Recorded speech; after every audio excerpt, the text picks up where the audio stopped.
Halo teman-teman semua, selamat datang di YouTube channel Triangle Football. Jadi ini adalah konten pertama saya di YouTube channel ini.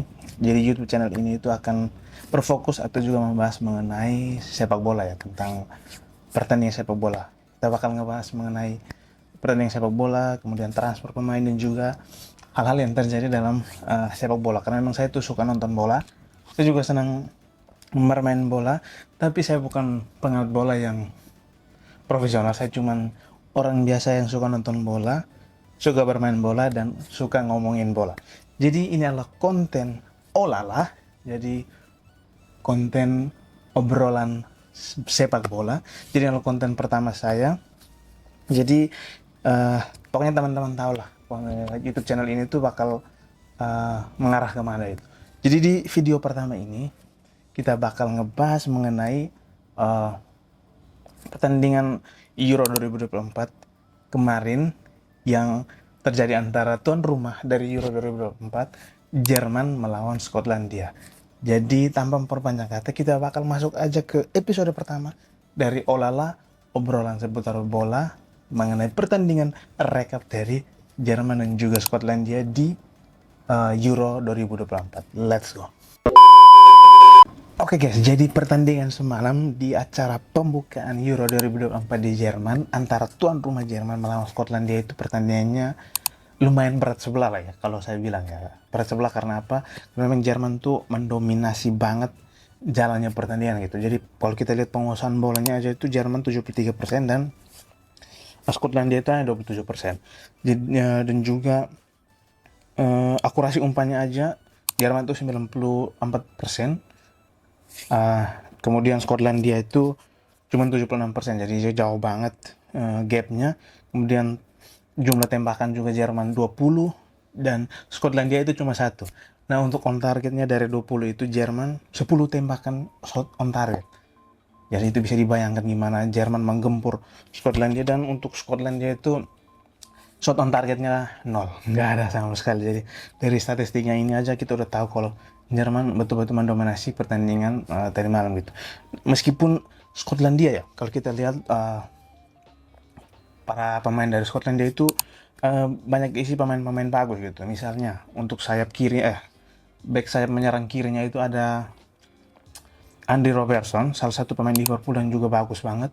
Kemudian di tengahnya itu untuk attacking midfieldernya itu sekaligus box to boxnya itu ada McTominay, salah satu pemain dari Manchester United. Kemudian ada McGuinn kalau nggak salah pemain West Ham atau Aston Villa ya, atau mungkin Everton, lupa saya. Pemain yang bermain di Liga Inggris. Kemudian ada juga Billy Gilmore, pemain Newcastle United kalau nggak salah ya. Kalau saya salah tolong dikoreksi ya. Jadi Skotlandia itu, kemudian juga ada McGregor, salah satu pemain dari Skotlandia namanya McGregor. Dia itu atlet MMA. Bukan ya, itu Conor McGregor. Yang maksud saya itu McGregor yang pemain dari Skotlandia yang ini. Jadi emang kombinasi dari pemain-pemain Skotlandia itu lumayan bagus, dan menurut saya itu Skotlandia di babak penyisian grup, babak kualifikasi itu cukup bagus ya penampilan mereka. Jadi mereka tuh segrup sama Spanyol dan pernah mengalahkan Spanyol, dan mereka itu peringkat kedua di ya memang harus peringkat 1 dan 2 yang lulus kualifikasi ini Euro ya, tapi penampilan mereka itu lumayan bagus di kualifikasi grup ya, kualifikasi untuk Euro. Satu grup sama Norwegia, dan Norwegia itu nggak lolos, tapi Skotlandia lolos. Karena kualitas pemain dari Norwegia itu lebih bagus gitu. Ada Erling Haaland, ada Martin Odegaard. Nah, di penyisian grup untuk Euronya sendiri ini memang semalam Skotlandia itu nggak bisa berbuat apa-apa ya. Apalagi di menit ke-44 itu Skotlandia sudah juga hanya bermain sama 10 orang gitu. Satu-satu pemainnya itu, backnya itu Porteus kena kartu merah karena pelanggaran yang dinilai keras kepada Gundogan. Jadi ya memang dalam pertandingan itu juga ada beberapa kontroversi yang menurut saya kita seru juga kalau kita bahas gitu. Jadi kontroversi yang pertama itu pelanggarannya Musiala ya. Kalau teman-teman yang nonton, emang kontak fisiknya itu, kalau teman-teman nonton ya, kontak fisik terhadap Musiala itu di luar kotak penalti. Tapi Jamal Musiala itu jatuh pas dalam kotak penalti. Nah, di situ wasit cuma kasih hadiah pelanggaran di luar kotak penalti, bukan penalti gitu. Itu lumayan kontroversial juga, soalnya Jamal Musiala tuh jatuhnya pas di dalam kotak penalti, bukan saat dia langsung diberi kontak fisik gitu. Emang 50-50 juga ya untuk bilang itu penalti atau pelanggaran di luar kotak penalti, karena memang kontak fisiknya di luar kotak penalti dan jatuhnya di dalam kotak penalti. Tapi kayaknya memang itu keputusan yang masih wajar ya.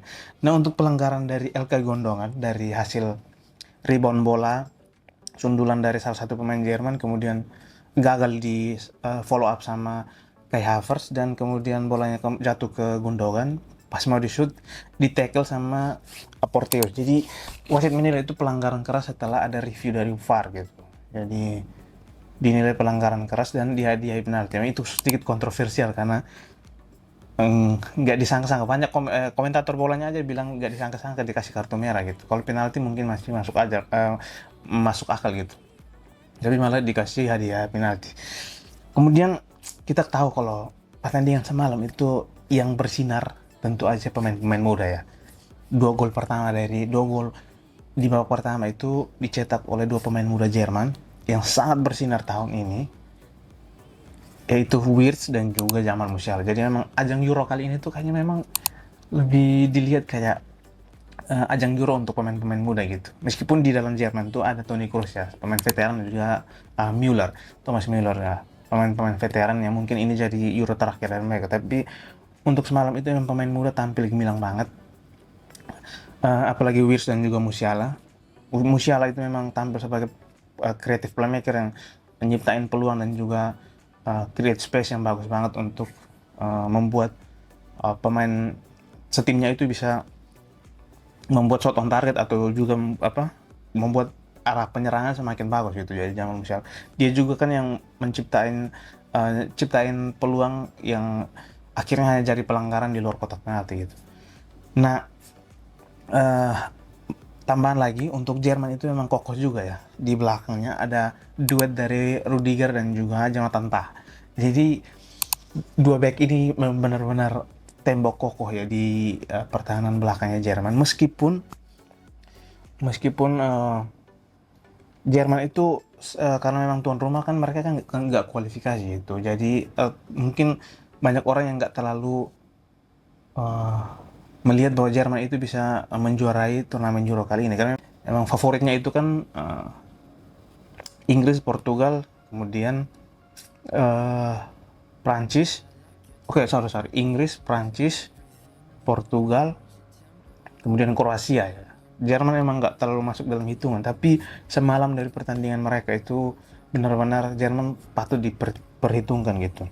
Jadi di babak pertama itu Jerman menguasai banget, meskipun cuma 63% penguasaan bola, tapi Jerman di situ bermain tampil apik banget, dan mereka itu berhasil langsung cetak gol 3-0 ya di babak pertama. Kemudian di babak kedua Wirtz dan juga Musiala ditarik keluar, kemudian dimasukin striker dari Borussia Dortmund, Füllkrug kalau nggak salah namanya. Füllkrug. Jadi Füllkrug ini masuk sebagai super sub dan dia langsung cetak gol gitu. Jadi bagus banget sih ini komposisi pemain dari Jerman di Euro kali ini gitu. Strikernya itu Havertz yang gaya mainnya deep lying, nggak goal poacher tapi tampil apik gitu. 1 assist ke Musiala dan juga gol penalti. Nah, juga di babak kedua itu ada Füllkrug yang berhasil mencetak gol pertama di Euro, bagus dan masuk sebagai super sub. Dan yang terakhir yang lumayan cukup mengejutkan itu juga Emre Can yang masuk sebagai pemain pengganti di menit-menit akhir dan cetak gol juga di menit-menit akhir. Kalau nggak salah itu di tambahan waktu di menit ke-93.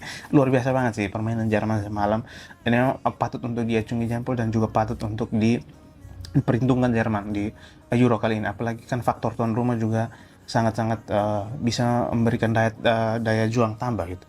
Meskipun mereka nggak kualifikasi dan nggak terlalu banyak orang yang melihat bahwa mereka punya peluang ya. Di awal-awal pelatihnya masih Hansi Flick kan beberapa kali pertandingan uji coba tuh mereka kalah terus, dan kemudian akhirnya Hansi Flick dipecat dan digantikan pelatih yang baru.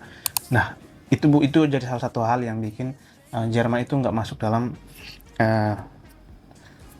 perkiraan orang-orang bisa jadi juara gitu. Tapi semalam tuh pertandingannya bagus banget, Jerman mendominasi, dan saya rasa Jerman bakal jadi salah satu kontender untuk juara Oke guys, yang lucunya juga semalam itu Mas Rudiger buat gol bunuh diri ya. Jadi sempat kaget juga saya lihat Mas Rudiger buat gol bunuh diri. Padahal di babak pertama dan juga sampai sebelum dia buat gol bunuh diri itu Mas Rudiger itu tampil apik banget duetnya dengan Jonathan Tah.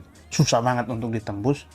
Tapi satu kesalahannya itu buat akhirnya jadi gol bunuh diri gitu. Tapi menurut saya Mas Rudiger sama Jonathan Tah itu saya rasa dua back yang bakal tampil gemilang banget di uh, Euro kali ini. Duetnya itu bagus banget dan bakal striker-striker dari lawannya Jerman itu bakal kesusahan untuk nembus dua back ini. Soalnya dua-duanya itu punya fisik yang bagus, tinggi dan juga susah untuk ditembus gitu. Visinya untuk bertahan tuh bagus banget.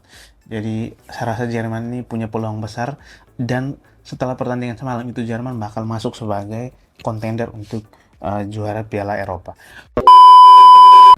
Oke guys, jadi itu dia pembahasan sedikit olala obrolan sepak bola mengenai rekap pertandingan dari Jerman dan juga Skotlandia semalam. Jadi kalau teman-teman mungkin ada yang mau menambahkan, ada yang mau komentar tentang obrolan atau juga analisa saya yang nggak terlalu